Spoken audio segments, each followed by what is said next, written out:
Hello and welcome to this episode of the Brain Injury Group podcast. First of all, thank you to Abilities Enabled for making this podcast possible. Today I'm delighted to be joined by Chloe. I met Chloe at a football tournament where she played for Bristol in the National Cerebral Palsy Football League, and I was inspired by her story and her journey. Chloe, great to see you. Can you give us a quick introduction? So I'm Chloe, I'm 17 years old and I'm from the south of England. I have cerebral palsy, which affects the left side of my body, and I play for Bristol City CP and I play striker for them. And then alongside that, I also do PE A-level and business A-level and sociology A-level. And why did you want to do this podcast?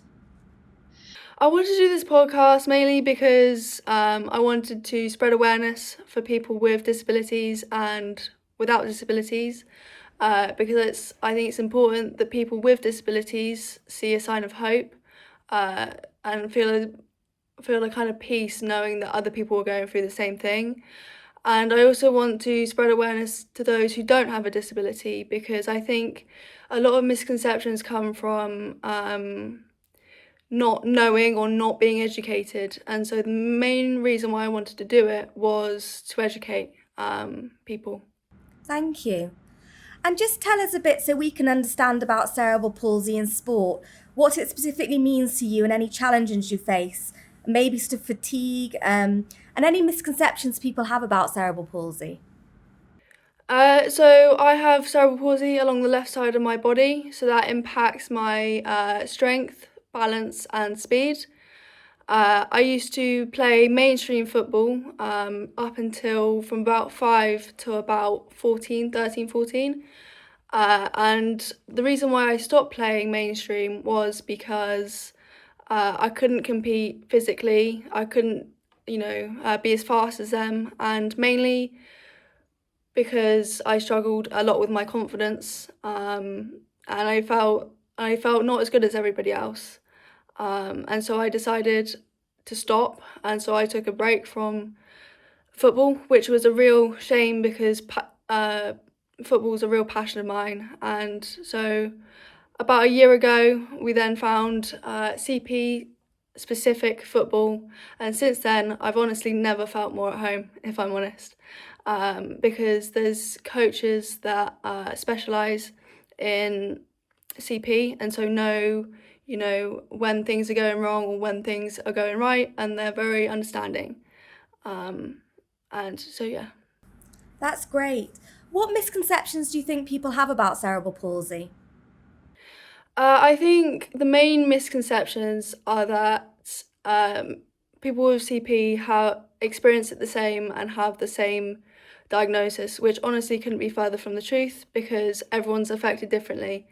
And also, I'd also say that the main misconception is that people with CP have barriers to what they want to achieve, which I don't think that that's the case, because I've always, I've always strived to be the best I can, and it's never, although there's been challenges, it's never stopped me from doing what I love. And that's the main thing that I'd want people to know, is that just because you have a disability doesn't mean that it will stop you from doing what you love and doing what makes you happy.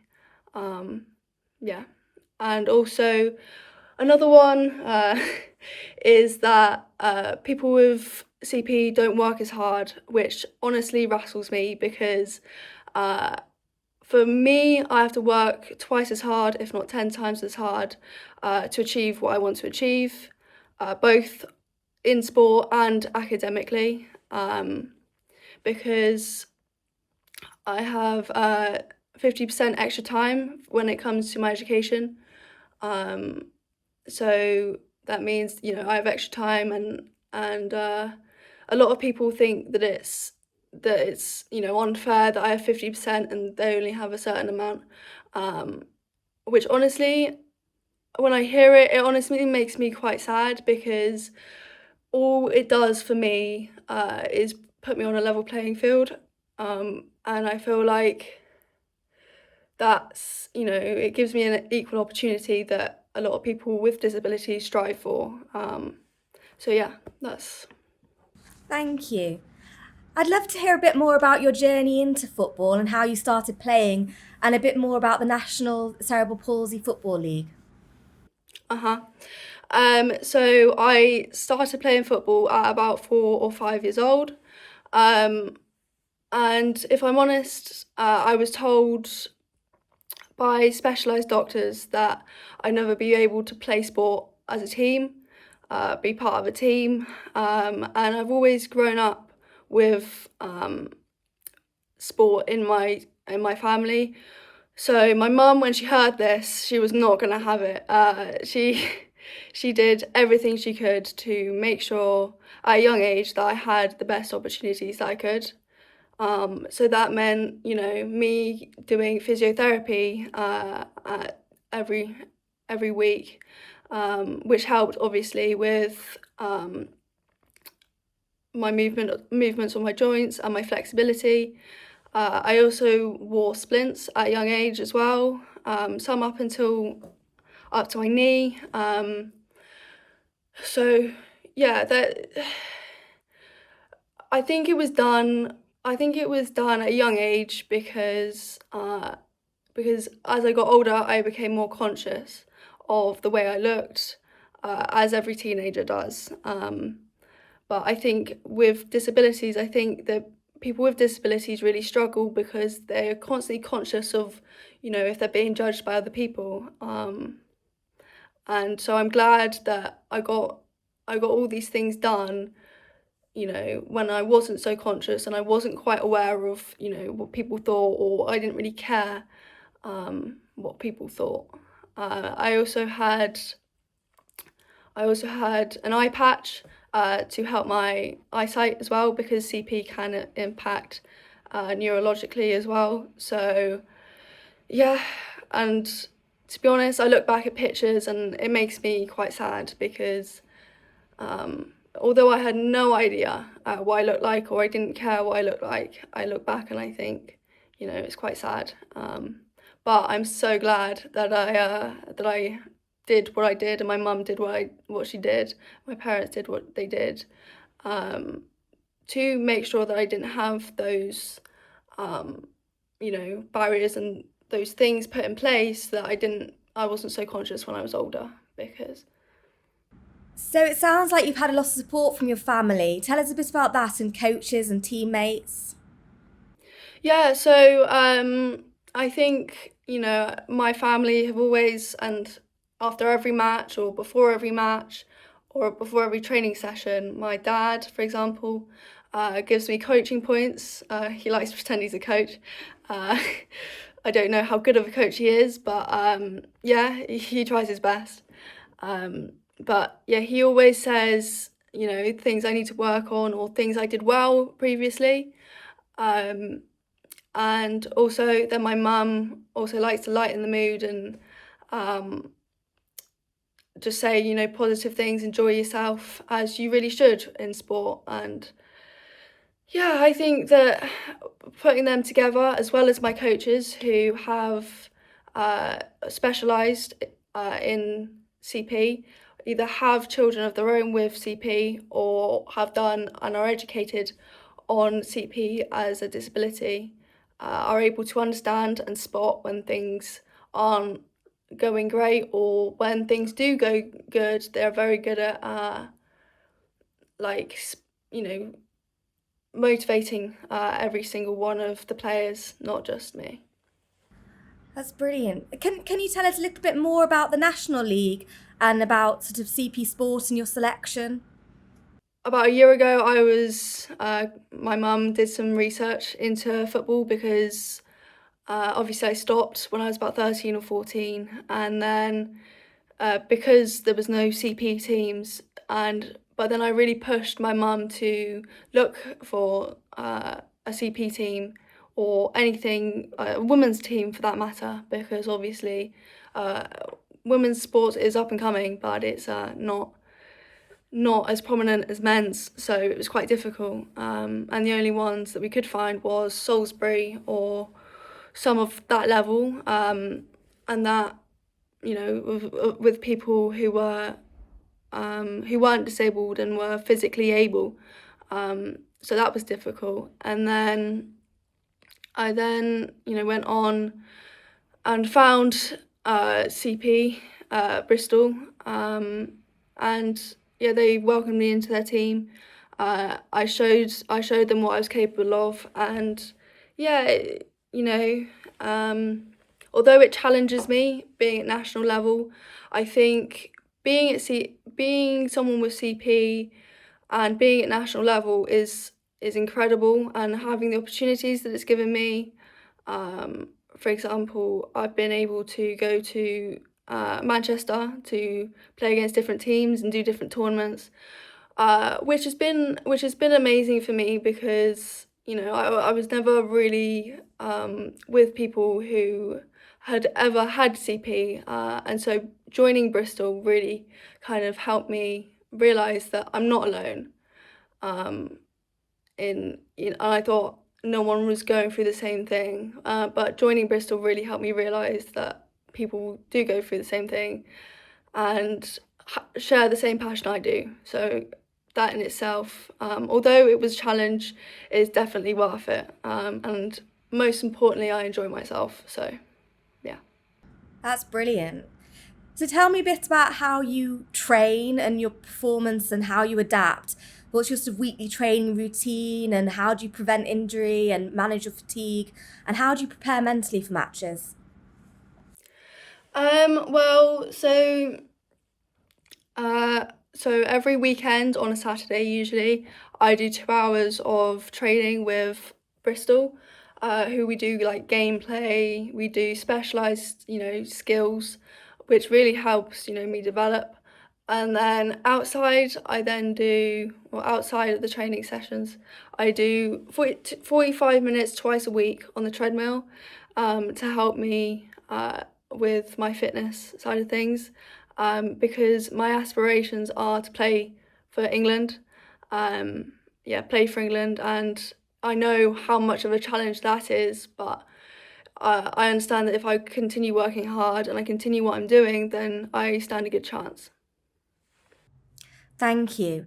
Yes, I think we're going to talk a bit more about that. So also, in the mix with that, you've got school, you've got PEA level. How do you maintain a balance, Chloe? Um, well, if I'm honest, it's different from week to week. Some weeks, I focus more on football, because obviously I want to play in the big leagues, play for England.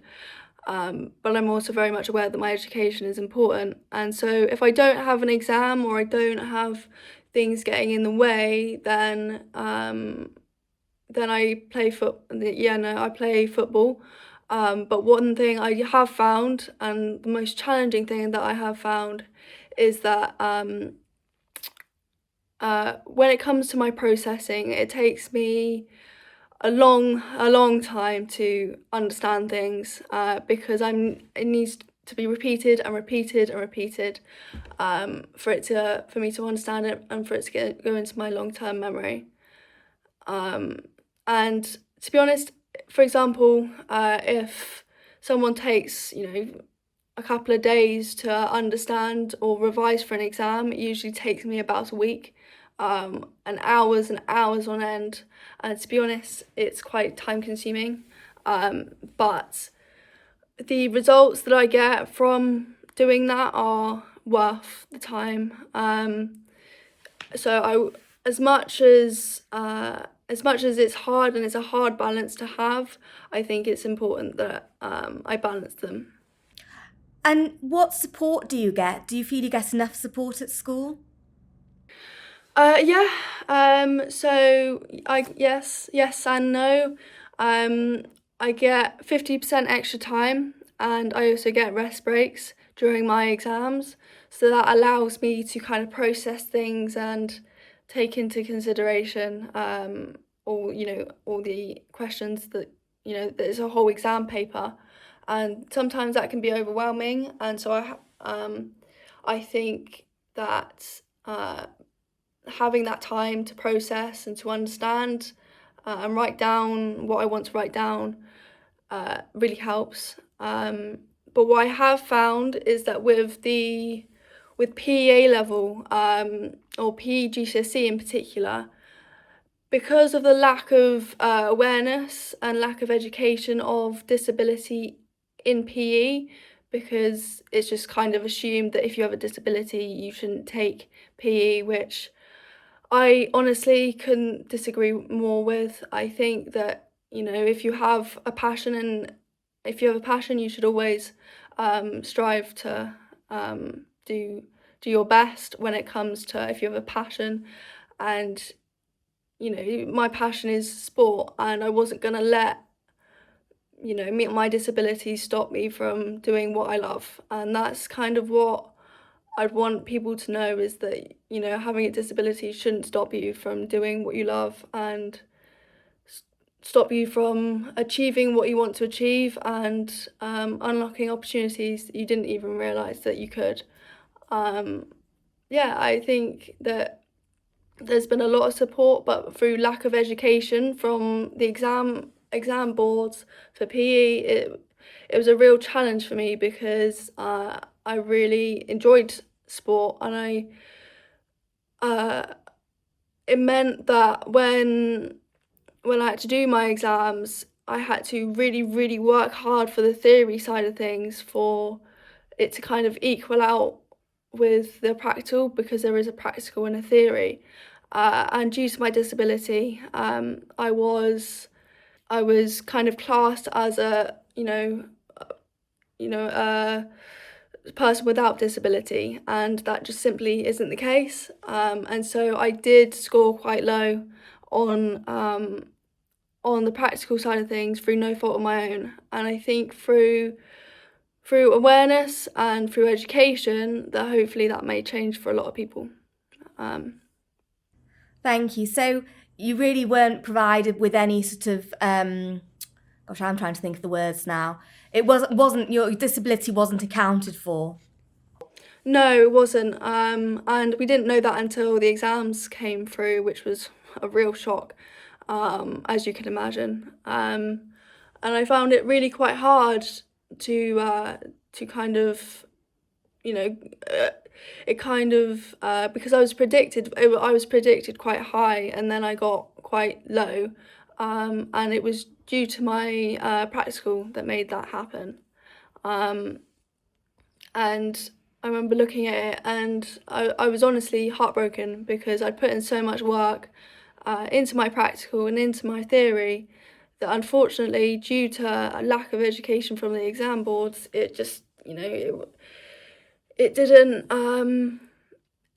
didn't equal out, which was annoying. But one thing's for sure, it didn't stop me from going on and doing it for A-level. So, if anyone's worried about, whether or not disability will stop you, I don't think it will. It won't make it easy, but it won't stop you from doing at A-level. So you've touched a bit on accessibility issues and effects on your A-levels.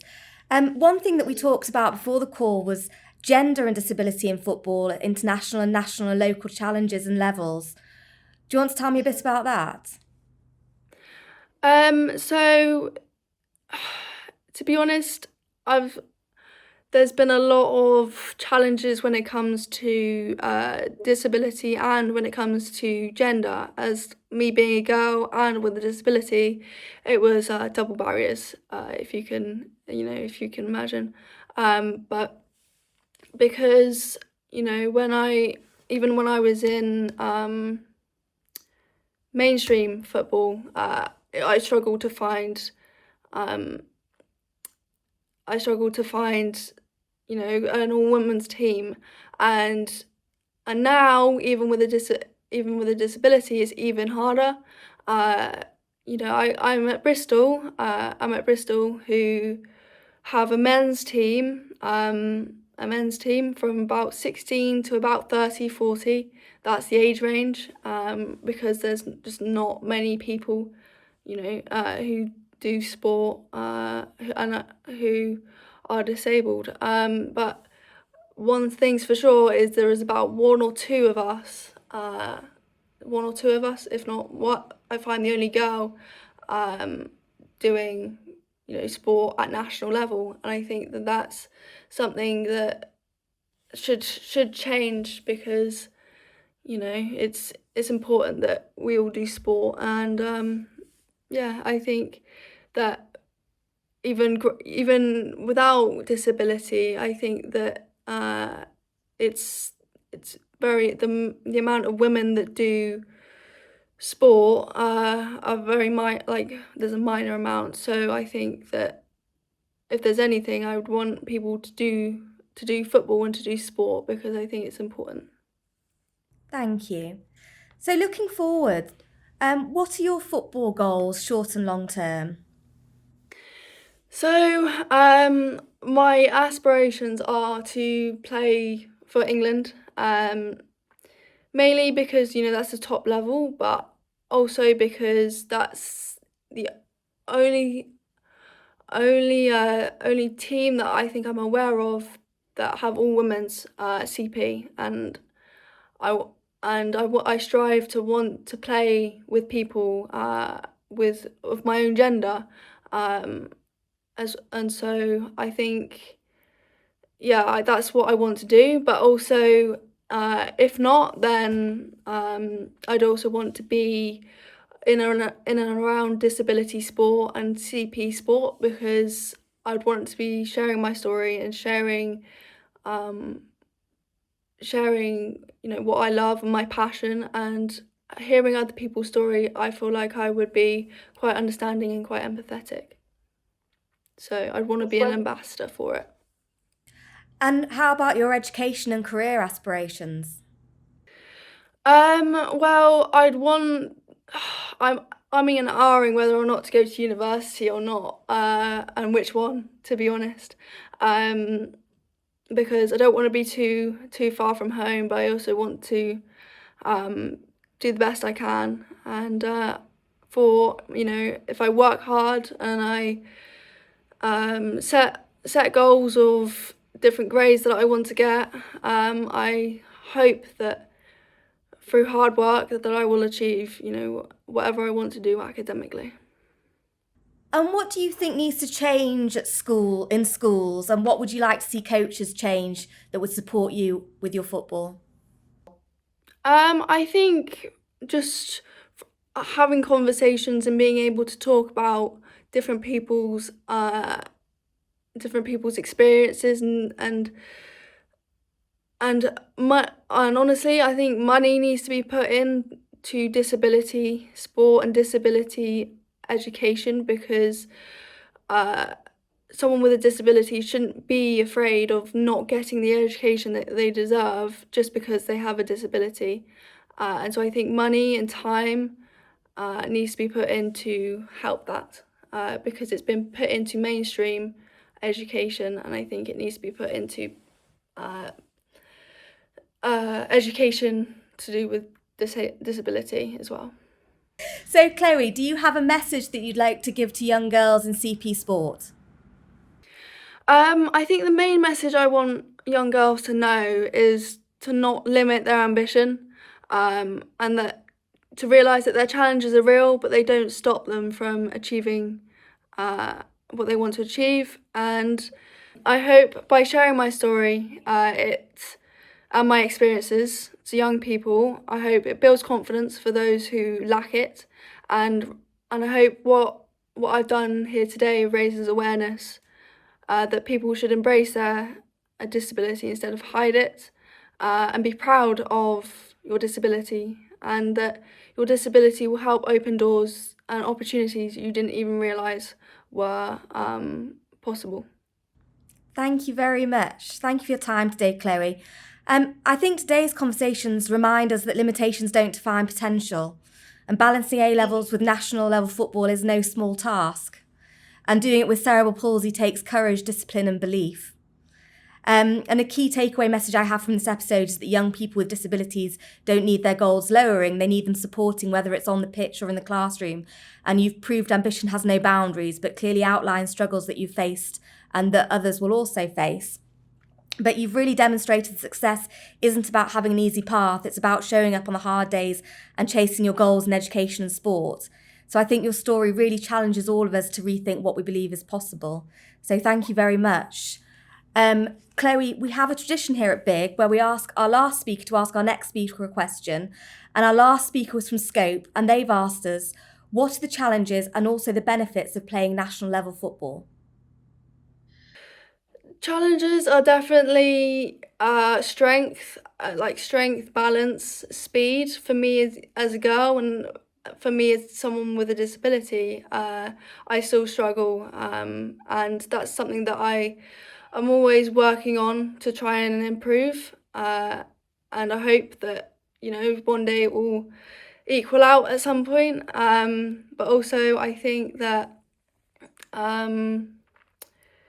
I think that the positives that come from it are that it challenges me and it pushes me to be better.